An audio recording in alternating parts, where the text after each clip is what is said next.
Salut, désolé de te déranger à une heure pareille. 2 minutes. Euh, j'ai eu pas mal d'informations en écoutant Gossip Glass sur le procès de Justin Baldoni. Je pense qu'il y a toujours des zones d'ombre, des choses qu'on ne sait pas.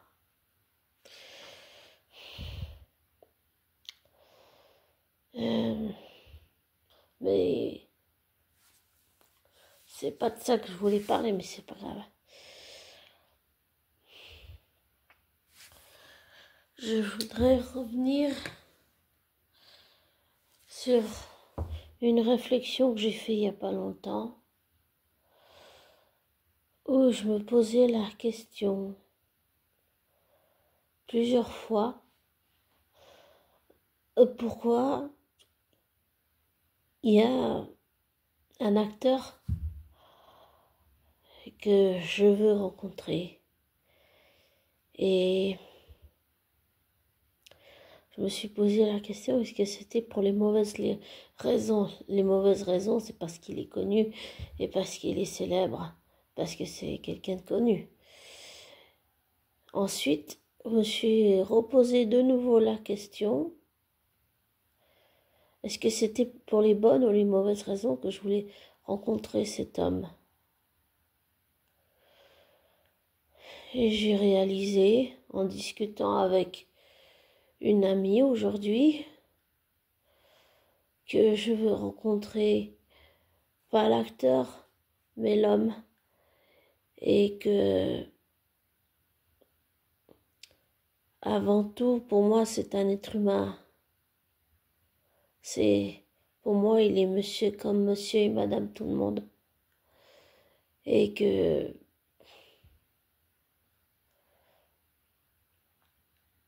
même si j'apprécie son métier, sa façon de faire, son travail, ça ne change rien au fait que ça reste un être humain avec ses défauts, ses travers, ses qualités, son humanité. Et j'écoutais une vidéo d'Adam Bross qui parlait aussi des paparazzi. Et c'était extrêmement intéressant ce qu'il disait. C'est vrai que ce métier, je me suis rendu compte surtout en écoutant des témoignages d'acteurs ou d'actrices que c'était sur le plan émotionnel, ça peut être très très difficile, même très dur, c'est-à-dire qu'on peut aller sur un lieu de tournage, mais tout d'un coup c'est quelque chose sur le lieu de tournage, un événement qui nous rappelle quelque chose de notre passé, qu'il soit douloureux ou pas. Non, j'allais dire, on a tous un passé, on a tous des casseroles, on a tous un passé compliqué, un passé douloureux.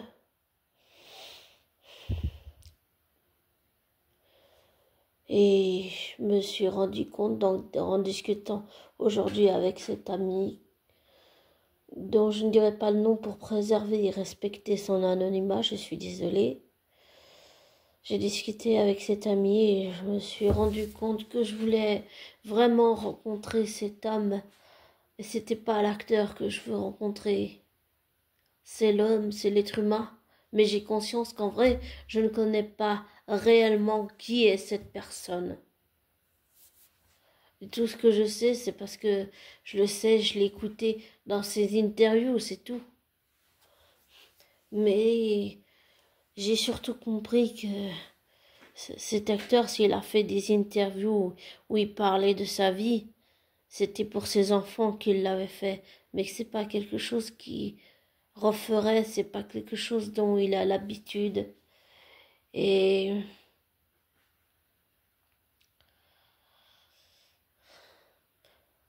j'ai toujours pas écouté son interview qui date maintenant il y a plusieurs années, mais je sais que je le ferai. Mais je pense qu'émotionnellement, j'étais pas prête à l'entendre. Parce que j'ai bien compris que j'avais créé, malgré moi, un lien parasocial avec cet homme. Mais j'ai conscience que même si ce n'est qu'un lien parasocial en vrai, je ne le connais pas réellement. Hors caméra, hors prompteur, je veux dire, hors plateau de tournage, hors de tout ça. Je ne connais pas qui est réellement cet homme. Et souvent, je dis ça parce que souvent, quand on écoute un acteur ou une actrice et en interview, on s'imagine qu'on connaît la personne dans la vraie vie, mais non, pas du tout. Et j'ai réalisé en discutant avec cet ami que je veux rencontrer cet homme pour pouvoir échanger avec lui, pour pouvoir vraiment échanger et partager nos expériences. Et c'est quelque chose qui peut être douloureux à faire pour les deux personnes concernées. Oui, mais ça peut aider à avancer. Je ne sais pas si on peut guérir, mais on peut faire un bout de route et vraiment j'ai envie de le rencontrer et d'échanger. Et comme je l'ai dit dans un audio il n'y a pas longtemps, même si nos proches peuvent le comprendre,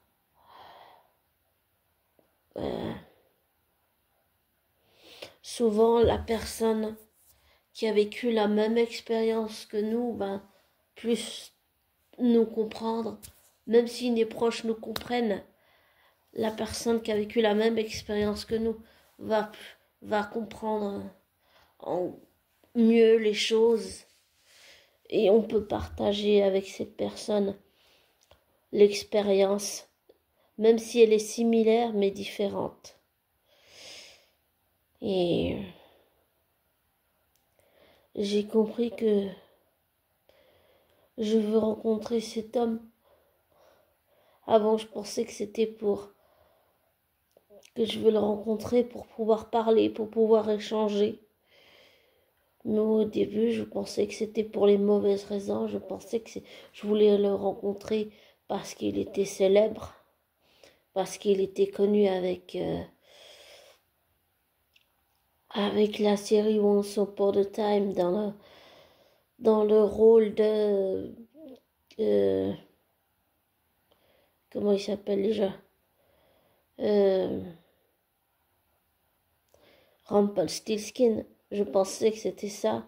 Je pensais que j'avais des mauvaises raisons, mais en faisant un travail et une remise en question, j'ai fini par réaliser que je ne voulais pas les rencontrer pour ces raisons-là. Enfin, que je ne veux pas le rencontrer pour sa célébrité, pour son statut, non. C'est quelqu'un que je veux rencontrer pour pouvoir parler, pour pouvoir échanger. Souvent, ça fait beaucoup de bien de s'appuyer sur l'expérience de quelqu'un qui a vécu la même chose que toi, même si c'est différent. Voilà. Et même si notre famille peut comprendre, c'est souvent, en tout cas pour mon expérience, je me sens, oui, je sais que mes proches comprennent pour mon adoption, mais puisque ma soeur jumelle a vécu la même chose, puisque ma soeur et moi on est jumelles, mais il y a le chat qui dort. Mais oui, c'était pas une partie de plaisir de faire cette remise en question, mais les remises en question, c'est pas souvent des parties de plaisir. On se remémore beaucoup de souvenirs, souvent des souvenirs violents, des souvenirs douloureux, beaucoup, beaucoup, beaucoup. Mais parfois c'est souvent nécessaire pour pouvoir avancer et repartir de zéro, même si on a un passé, même si on a des casseroles dans notre passé, même si on a des travers, même si on a des défauts, même si on a des qualités. J'ai surtout compris que dans le monde de l'industrie, ça ne change pas une personne et que la personne reste simplement un être humain. Et je respecte le fait que ce soit quelqu'un qui soit discret sur sa vie.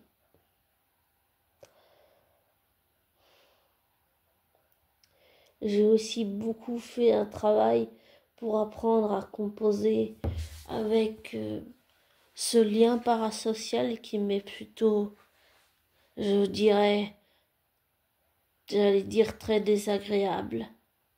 Sur le plan émotionnel, c'est irritant parce que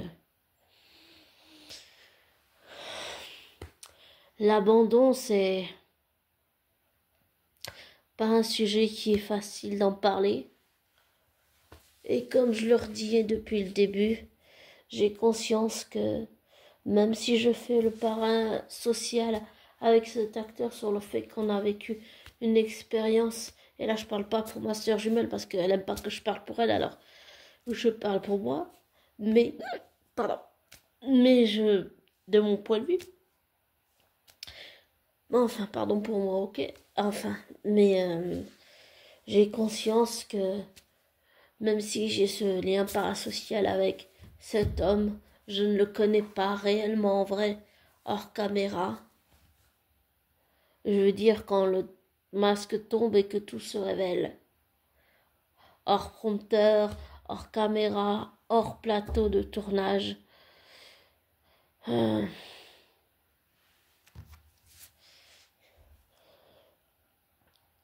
Mais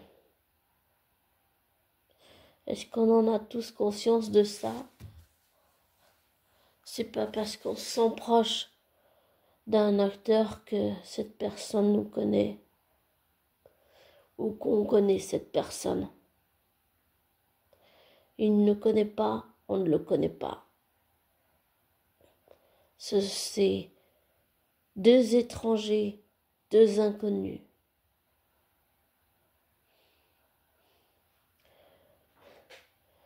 Et je pense que c'est important de se rendre compte de ça aussi et d'en prendre conscience. Et quand je dis que j'ai appris à composer avec ce lien parasocial, c'est qu'il m'a fallu vraiment faire un travail pour accepter l'idée qu'on a vécu différemment mais similairement la même expérience et que malgré ce lien parasocial, que hors caméra, hors plateau, hors prompteur, je ne connais pas cet homme et il ne me connaît pas. Je ne sais pas qui il est réellement, il ne sait pas qui je suis réellement. Et j'insiste, désolée, je suis chiante sur ça, mais c'est important d'en prendre conscience. Et j'imagine que je ne suis pas la seule à vivre ce genre de choses. Et je dis ça parce que souvent ça peut virer à l'obsession. Et je reprends toujours comme exemple ma flamme jumelle que j'ai harcelée et qui a coupé les ponts, qui maintenant a déménagé. Et c'est l'exemple que je connais parce que c'est l'exemple que j'ai vécu. Mais je pense qu'en dans le fond, je ne connais pas ma flamme jumelle. Et c'est la même chose pour cet acteur. Je ne le connais pas réellement, il ne me connaît pas réellement. Voilà. Et, et j'ai appris à composer avec ce lien au fil des années. Le plus dur, ça a été de l'accepter, de composer avec et de vivre avec. J'y pensais pas, j'avais oublié cette histoire. Mais c'est revenu comme une gifle en pleine, si on peut dire vulgairement, en pleine gueule. Peut-être que je l'ai mérité, cette gifle. Mais ça m'est revenu et c'était pas agréable. C'est jamais agréable de se rappeler de ça. J'avais presque oublié. Et je continue toujours de vivre avec. Seulement, j'oublie que ce lien parasocial existe, je fais ma vie, et puis voilà. Mais je voulais juste encore plus préciser ma pensée. Et dire que oui, je veux rencontrer cet acteur, mais que j'ai compris que c'était pas pour les mauvaises raisons comme je le pensais quand j'en étais convaincue au début de ma réflexion et de ce travail émotionnel et psychique que j'ai fait, mais que je l'ai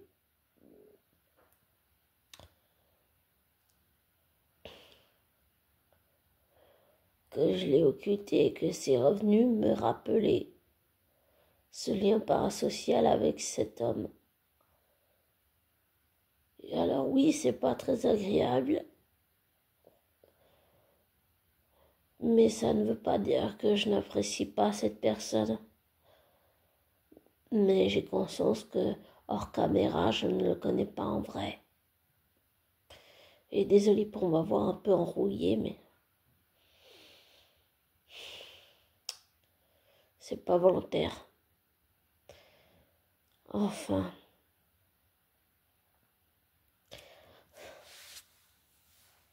C'est une réflexion étrange, mais désagréable et inconfortable, mais je dirais nécessaire pour prendre conscience qu'on a beau avoir un lien parasocial avec un acteur ou une actrice qu'on apprécie, on ne connaît réellement pas cette personne en vrai, hors caméra. Voilà. Et que je pense, pour faire le lien juste avec cette histoire de paparazzi, que on devrait juste leur foutre la paix. Pour moi, le prix à payer, ça ne devrait pas de plus avoir de vie privée, ça devrait juste être vivre tranquille. Parce que personne n'appartient à personne, et quand j'écoute ce qui est dit sur les paparazzis, tout ce que j'ai l'impression, c'est que les paparazzis prennent les gens connus comme pour un objet qui appartient aux paparazzi. Ils peuvent en faire ce qu'ils veulent, ils peuvent maltraiter cette personne, ils peuvent la malmener émotionnellement, ils peuvent faire tout et n'importe quoi, quitte à blesser, humilier cette personne. Et pour moi, ça, c'est inacceptable. On en a le parfait exemple avec, malheureusement, Britney Spears et toutes ces tutelles abusives qu'elle a subies. Ça l'a détruite. Ça l'a complètement détruite. Et personne au monde ne mérite de vivre ça. J'allais dire, qu'il soit monsieur ou madame tout le monde, autant ça vaut tout autant pour une reine ou pour un roi que pour un paysan ou pour une célébrité. Personne ne mérite ça. Personne. Même pas ceux qui ont commis les pires crimes. Personne ne mérite de se faire lyncher. Personne ne mérite de ne plus avoir de vie privée. Personne ne mérite qu'on détruise sa vie privée. C'est inacceptable. C'est inacceptable. C'est déshumanisant. Ça peut détruire quelqu'un.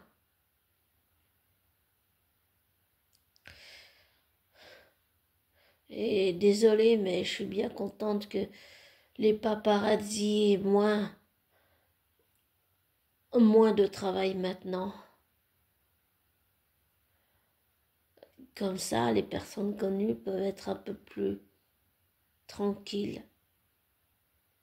Tout le monde a le droit à son havre de paix, son cocon, où il peut être en sécurité et tranquille sans avoir un paparazzi qui vient lui coller sa caméra dans la gueule ou dans la tronche.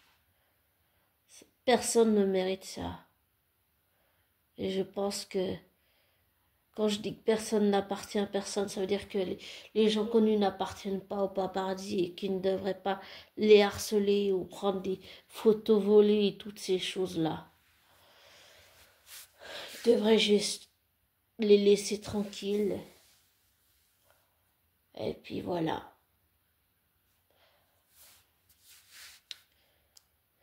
Et pour en revenir à la personne dont je parle, de cet acteur dont je parle, je pense la même chose pour lui. C'est-à-dire qu'il mérite d'avoir une vie tranquille et que on vienne pas lui coller une caméra dans la tronche et qu'on vienne pas l'humilier et détruire sa vie personnelle et intime. Parce que personne ne mérite ça. Vraiment personne. Personne.